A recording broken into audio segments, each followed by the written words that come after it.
My name is Simone Kolysh, and I'm a graduate student in sociology at the CUNY Graduate Center.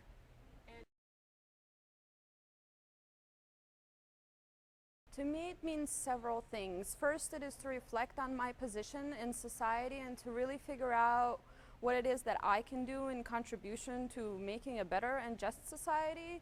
But because we're in academia, that also means to reflect on sociology as a discipline in very critical ways and to try to figure out its history and where it can head from here on, and to, really invite things like the plenary we just had on race and racism, and to invite smaller organizations like Sociologists for Women in Society right there to give us insight into what sociology can do to be more inclusive of a discipline and a more progressive discipline, even though I think it's better than a lot of other social sciences in doing that.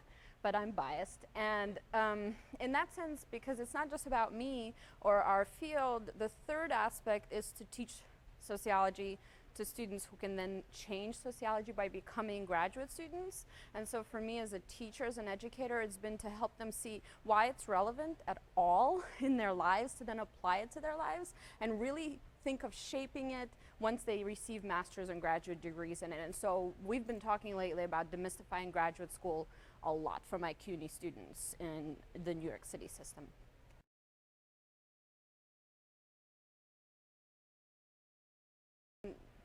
That's a great question. I think I do it in my parenting first. I have 3 children, hope to have some more. I know they are considered baby penalties in the academy, but to me it's really a way to raise people differently so that they can already have those critical skills that we talked about prior to college. Through my work, it was initially something that I thought should look one way, but now 5 years in, I think my work around catcalling, around sexism on the urban streets and in urban interactions is about my own position, and I'm no longer afraid to say that research is an important kind of work, because we should hold all of ourselves accountable for really searching for answers for why our lives are the way, for why our lives are the way that they are. And so I encourage my students to do sociology by looking to me as an example and to other researchers that come into my classroom, so that they can also become, when they go to graduate school, the kinds of scholars that look at their communities and their issues, because those are the issues most often missed in academia. And so by becoming part of the conversation, by becoming part of the academy, we are going to shift the directions for sociology as a discipline.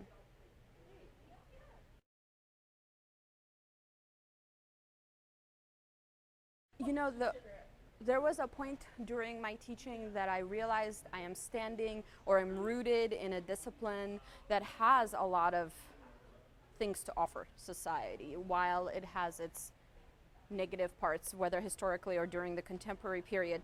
I thought that I had to defend a lot of myself because of the way my students came at all of us and wanted to have a conversation about opinions. And eventually I just kind of realized, I'm standing on the shoulders of some pretty great people, and I am not the only one saying these things. And I teach in sociology and women's studies, so I have several disciplines and cross disciplines that I am standing on, or like standing next to, and it became a lot easier to then say, actually, lots of people around the world study this and come into conferences together. I have to convince my parents of this too, where they're like, no one's talking about LGBTQ people. And I was like, there are entire global conferences on LGBTQ people. And so it was actually kind of rooting myself into the field of other academics that helped me position, whether it's a theoretical approach or a research approach.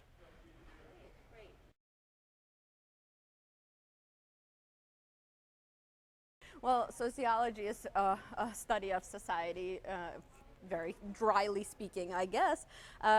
Everything I do and talk about, I try to keep it current, and I try to keep it to the conversations that compels my students at the moment. So we go through course adjustments along the way, because if you're teaching something like urban sociology and something like Black Lives Matter protests or Bernie Sanders rallies come up, or the statue of Donald Trump in the Union Square, then we need to adjust our conversation to what compels our students to have a conversation that could turn sociological. So I think it's really important to plug in to how people get compelled to act, and sometimes data doesn't do that.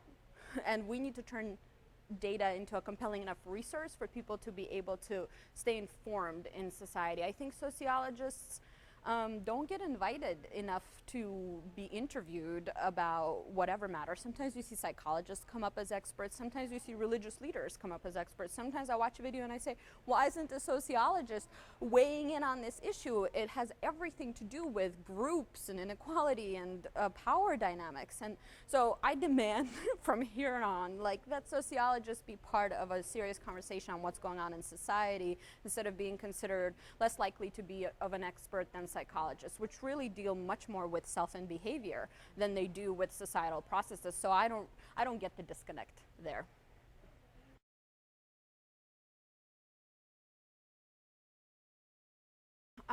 We have this tension in the classroom all the time. I encourage them, of course, to go to graduate school. I also explain that the process for our CUNY undergraduate students is going to be made difficult by the fact that we're not providing them with a place to go to graduate school. We are, you know, even in our public university system, looking to students who are masters, you know, who have a master's, who are coming from all over the globe, which is also key. But there has to be a pathway for public university students who are undergrad to get into graduate school. And so part of my work is to provide this like one-stop mentorship for many years. And I know that women's studies professors, ethnic studies professors, critical race theory professors always end up doing too much of that labor that's unpaid.